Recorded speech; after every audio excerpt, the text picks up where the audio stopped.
Okay, this is the first actual movie that really disappointed me this year. The 1517 to Paris. This movie is supposed to be a biopic about three friends who stop a terrorist attack on a high-speed train that's bound for Paris. So that follows the story of three friends from their childhood to their adulthood to the leading up to this series of events. This movie is directed by Clint Eastwood, who did such movies as The Unforgiven, The Good, the Bad, and the Ugly, and also Gran Torino.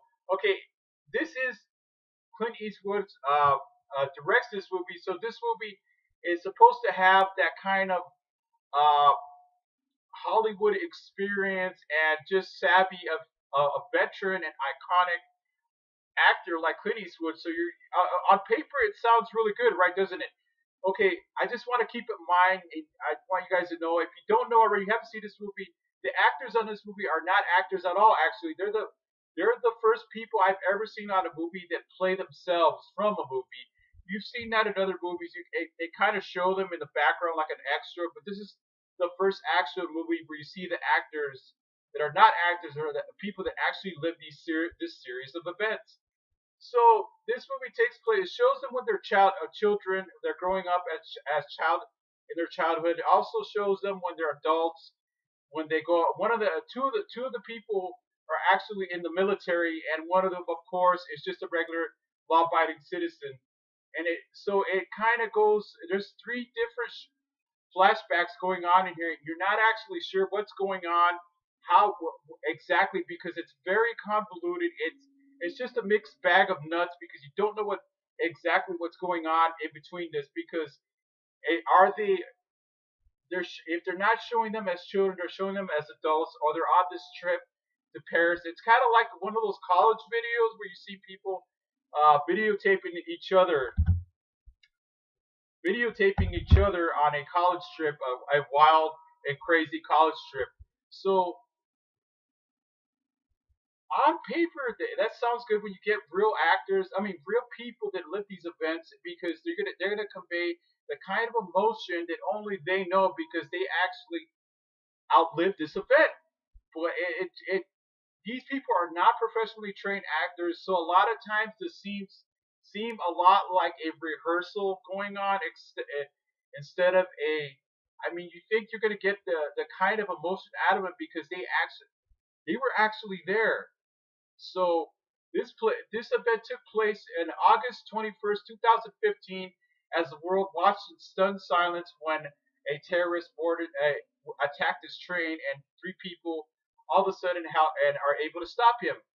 So I found myself a lot in this movie. I felt like I couldn't keep my eye on the screen a lot. So have you ever felt like that when you're watching a movie? You're at the movies or you're watching it on cable or something like that, and you're kind of looking at your phone a lot, but you can't keep your eye on the screen. You're like,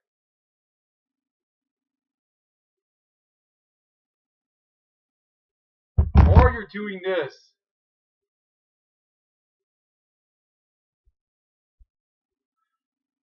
I'm serious here. This movie, I found myself falling asleep a lot in this movie.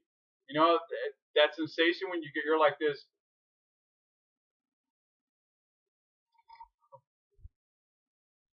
Basically, this movie was sleepy time for me most of the time, if you know what I mean. So that's where this movie fails. It takes just way too long leading up into the event into the attack. I mean, that's what you want to see. This is what you want to see. You want to see the attack taking place on the train. The guys, the heroes, that stop the attack. But I understand what they're doing with character development. It's not; these guys are not characters on a.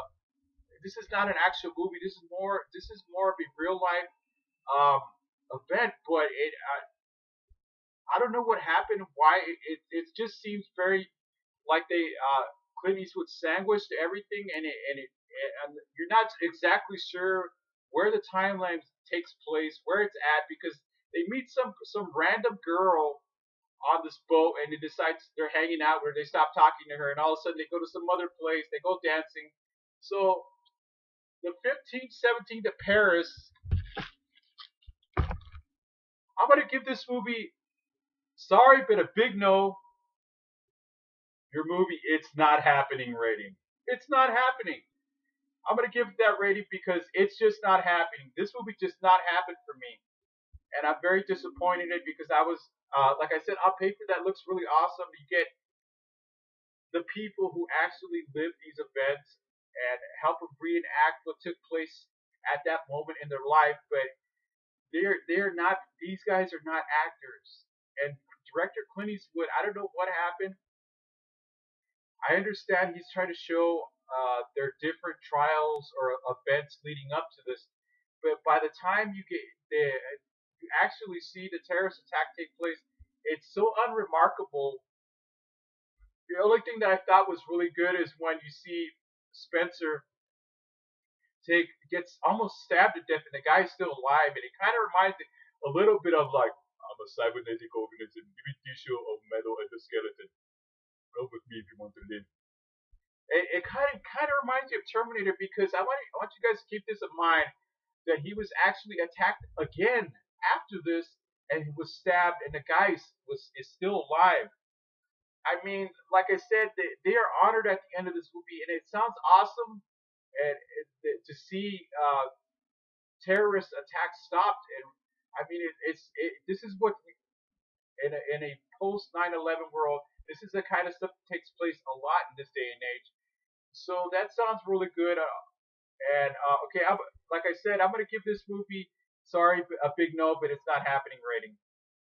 Okay, if you like this video, share this video. Help me reach that subscriber. I need to reach 2,000 subscribers to give you guys better content, better quality, and I can get myself a new background for that matter. And comment on this video. What is your favorite biopic? Any. It could be any. It doesn't have to be a terrorist type movie. It could be anything. On the comments below, let me know. And also, don't be afraid. Don't be hit that notification bell so you can know when I'm doing my next video. And I will see you guys real soon for my next review.